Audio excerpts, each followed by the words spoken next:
এই কোরআন আমি আল্লাহ আসমানকে দিতে চাই। ইন্না আরাদনাল আমানাতা আলাস সামাওয়াতি والأرض والجبال فأبين أن يحملنها وأشفقن منها وحملها الإنسان إنه كان ظلوما جهولا। আল্লাহ দুনিয়ার মানুষকে বুঝায়, হে দুনিয়ার মানুষ, এই কোরআন আমি আল্লাহ প্রথম আসমানকে বললাম, আসমান রে কোরআনের আমানত নিবে কি নিবে না? আসমান আল্লাহর নিকট বলে, আল্লাহ গো, কোরআন তো একটা দামি আমানত, কোরআন তো একটা বাড়ি আমানত। আল্লাহ গো, এই কোরআনের বার আমি আল্লাহ আসমান নিতে পারবো না। তারপর আমার আপনার মালিক দ্বিতীয় মাখলুক পাহাড়কে বললেন, পাহাড় রে কোরআন তোকে দিতে চাই, কোরআন নিবে কি নিবে না? পাহাড় বলে, আল্লাহ গো, তোমার প্রথম মাখলুক আসমানকে কোরআন দিতে চান, আসমান নিতে চাই না। আল্লাহ কোরআন দামি কোরআন, এই কোরআন পারি কোরআন। আল্লাহ গো, যেহেতু আসমান নিতে চাই না, আল্লাহ আমি পাহাড়ও এই কোরআনের পার নিতে পারবো না। তারপর আল্লাহ জমিনকে বলেন, জমিন কোরআন তোকে দিতে চাই, কোরআন নিবে কি নিবে না? জমিন আল্লাহর কাছে বলে, আল্লাহ গো, কোরআন একটা দামি কোরআন, কোরআন একটা বাড়ি আমানত, কোরআন একটা সম্মানী আমানত।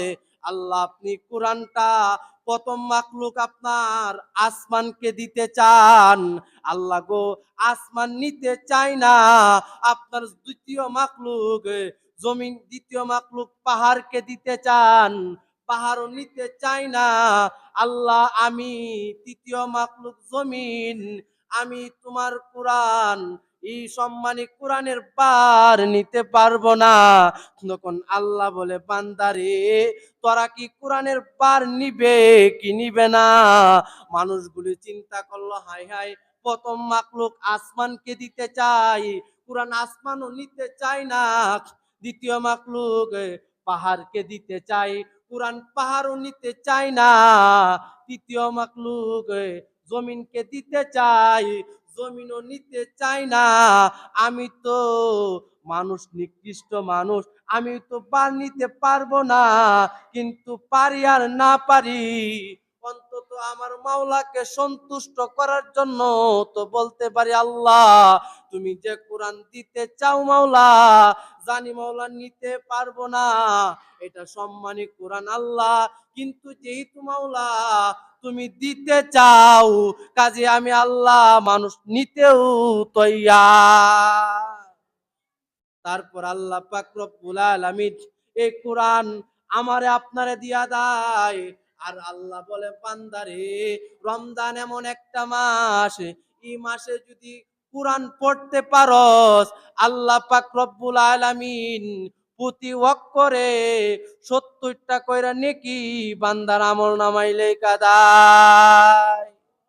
এই জন্য ভাই, সামনে যে মাসটা আসতেছে, কি মাস না ভাই এটা? আর একটু জুড়ে বলেন, কি মাস? রমজান মাস হইল ভাই, এটা ইবাদতের মাস, মাগফিরাতের মাস, জাহান্নাম থেকে মুক্তির মাস। এই রমজান মাস পাইয়াও যদি আপনি ভাই দিনের বেলা দুই একটা টান দেন সিগারেটের মাঝে, রমজান কিন্তু, রোজা কিন্তু গেছে। এই জন্য ভাই, এই রমজান মাস ইবাদতের মাস, রমজান মাস মাগফিরাতের মাস। এই মাসের মধ্যে ভাই আল্লাহর নিকট বেশি বেশি দোয়া করা। এই শাবান মাসে নবী দোয়া করতেন, আল্লাহুম্মা বারিক লানা ফি রজব ওয়া শাবান ওয়া বাল্লিগনা রমাদান। আল্লাহর নিকট বলে, আল্লাহ গো, আপনি রজব এবং শাবানের বরকত দান করেন এবং রমজান পর্যন্ত হায়াত দান করে। আর নবীজি ভাই এই শাবান মাসে বেশি বেশি রোজা রাখছে, বেশি বেশি নফল ইবাদত করছে। আপনি এখন থেকে যদি নফল রোজা রাখেন, তাহলে রমজান মাসে ইবাদত করতে রোজা রাখতে তেমন কষ্ট হইতো না। এই জন্য ভাই রসুলের সুন্নত পালনার্থেও অন্তত পক্ষে 1-2টা রোজা রাখা, যদি আপনার পক্ষে 5-7টা রোজা রাখা সম্ভব না হয়, সুন্নত হিসাবে নবীজি এই শাবান মাসে এমনও গেছে যে পূর্ণ মাস নবীজি রোজা রাখছে, সুবহানাল্লাহ কইতেন না? এমনও মাস গেছে যে পূর্ণ মাস নবীজি শাবান মাসে কি করছে, রোজা রাখছে।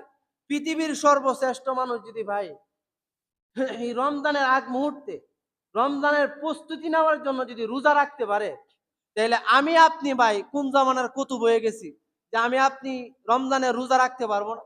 আরেকটা হইলো আপনার রমজানে যদি আপনার গত রমজানে যদি কোনো সমস্যা বা টাকার কারণে যদি রোজা আপনার সুইটা যায়, তাহলে শাবান মাসে আপনি ওই রোজাগুলি কাজা করে নিতে পারবেন। এই জন্য ভাই আল্লাহর নবী ওই 3 ক্যাটাগরি লোকের জন্য আল্লাহর নবী বদদোয়া করছে। কয়জন লোকের জন্য বদদোয়া করছে ভাই?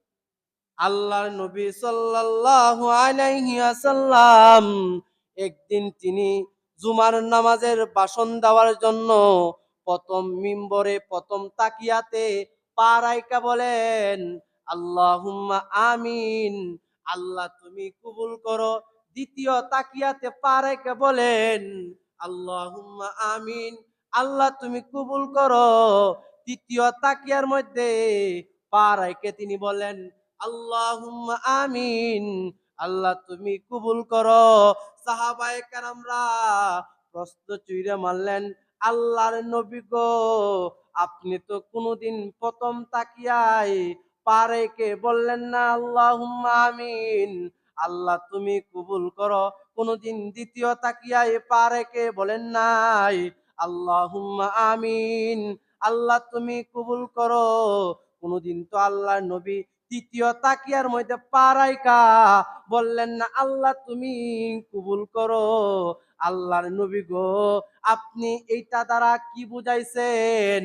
তখন আল্লাহর নবী সাহাবায়ে কেরামদেরকে বুঝায়, এ আমার সাহাবায়ে কেরাম, আমি নবী যখন প্রথম তাকিয়াতে যখন পা রাখি, তখন জিব্রাইল আইসা আমারে বলছিলেন, আল্লাহর নবী গো, ওই লোকটা ধ্বংস হয়ে যাক, ওই লোকটা পথভ্রষ্ট হইয়া যাক, যে লোকটা দুনিয়াতে তার পিতা পাইলো, দুনিয়াতে তার মাতা পাইয়া পিতা মাতাকে সন্তুষ্ট কইরা জান্নাত অর্জন করতে পারলো না, ওই লোকটা ধ্বংস হইয়া যাক।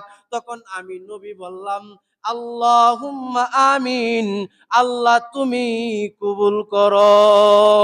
হে আমার সাহাবায়ে কেরাম রে, আমি যখন নবী দ্বিতীয় তাকিয়াতে পা রাখলাম, তখন আয়েশা জিব্রাইল আমারে বলেন, হে মুহাম্মদ, ওই লোকটাও পথভ্রষ্ট হইয়া যাক, যে লোকটা আপনার নাম মুহাম্মদ শোনার পর সাল্লাল্লাহু আলাইহি ওয়াসাল্লাম পড়ে না, ওই লোকটাও পথভ্রষ্ট হইয়া যাক, ওই লোকটাও নষ্ট হইয়া যাক। হে আমার সাহাবায়ে কেরাম, তখন আমি নবী বলছিলাম, আল্লাহুম্মা আমিন, আল্লাহ তুমি কবুল করো। হে আমার সাহাবায়ে কেরামরা রে, আমি নবী যখন তৃতীয় তাকিয়াতে পা রাখি, তখন জিব্রাইল আইসা বললেন, আল্লাহর নবী গো, ওই লোকটাও পথভ্রষ্ট হইয়া যাক, ওই লোকটাও নষ্ট হইয়া যাক, যে লোকটা ই রমজান পাইয়া, ইবাদতের মাস পাইয়া, ই রমজানে একবার সুবহানাল্লাহ বললে আল্লাহ 70 গুণ বৃদ্ধি কইরা দেয়।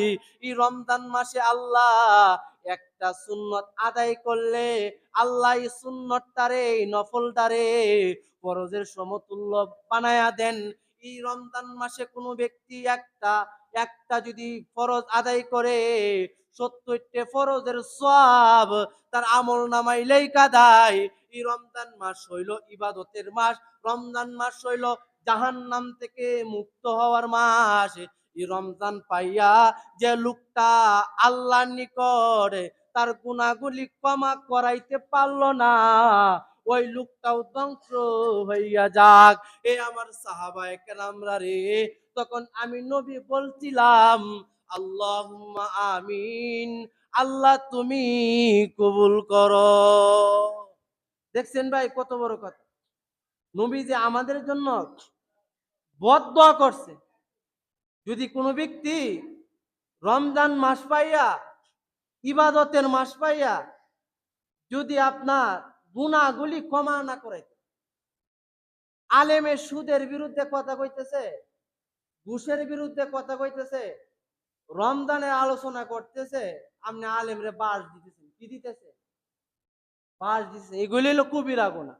এই জন্য কিতাবের মধ্যে আসছে যে কোনো আলেম যদি দিনের কথা বলে, ভাই আপনি সুদের আলোচনা করবেন, যে সুদ খাওয়ার শৈল রাখবে। কিন্তু ভাই যে মসজিদের ইমাম থাকে, যে মসজিদের খতিব থাকে, তার প্রয়োজন হইল, তার ইমানি দায়িত্ব হইল সুদের আলোচনা করা, ঘুষের আলোচনা করা, যা টেন্ডারবাজি করে, এই সমস্ত আলোচনা করা। আর এই সমস্ত আলোচনা করার কারণে যদি আপনি ইমামরে শাসান, ইমামরে নাক চিকান, তাহলে এটার জন্য আপনার গুনাহে কাবিরা হইব। কি হইব ভাই? গুনাহে কবিরা হইব।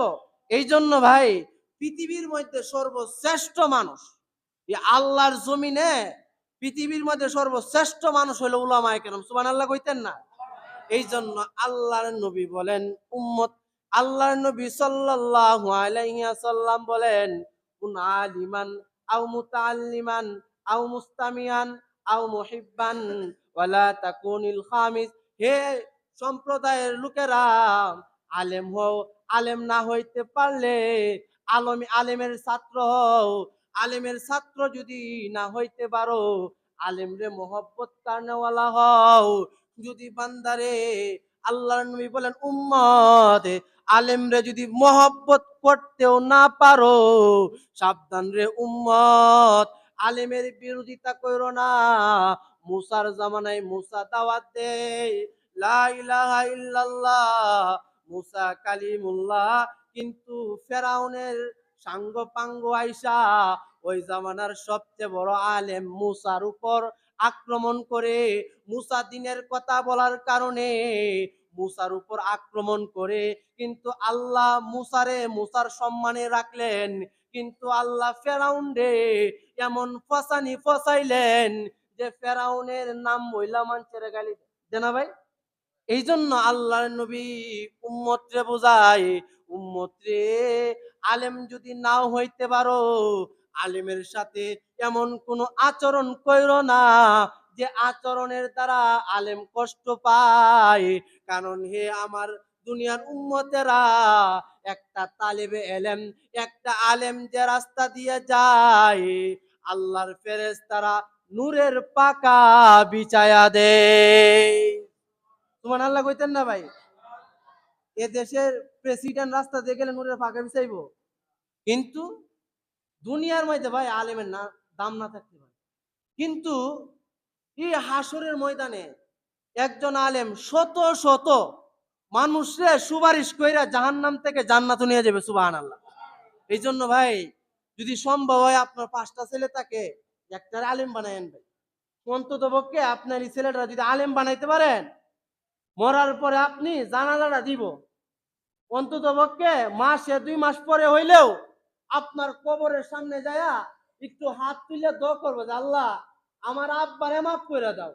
জুমার সময় আপনার ছেলে আপনার কথা স্মরণ করব। কিন্তু আপনি যে ছেলেগুলিরে আপনার প্রাইম মিনিস্টার বানাইছেন আর যাই বানাইছেন, আপনার এই ছেলে কিন্তু আপনার নামে রমজান আইতেছে, আপনার নামে কইছে যে ভাই আপনার বাবা মারা গেছে, 500 টাকা মসজিদে দান করেন। আপনার ছেলে লক্ষ টাকার মালিক, বলতেছে যে আমার কাছে এখন টাকা নাই। নাউজুবিল্লাহ কইতেন না?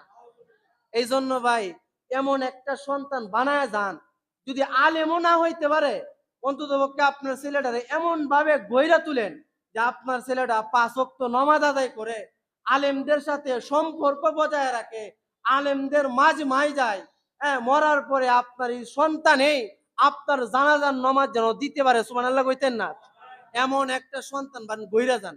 কারণ ভাই আপনার যদি একটা ছেলে থাকতো আলেম, তাহলে এই রমজান মাস আসতেছে, কিভাবে আমল করবেন, কিভাবে রোজা রাখবেন, এগুলি আপনি আপনার সন্তানের কাছ থেকে জানিয়ে নিতে পারেন।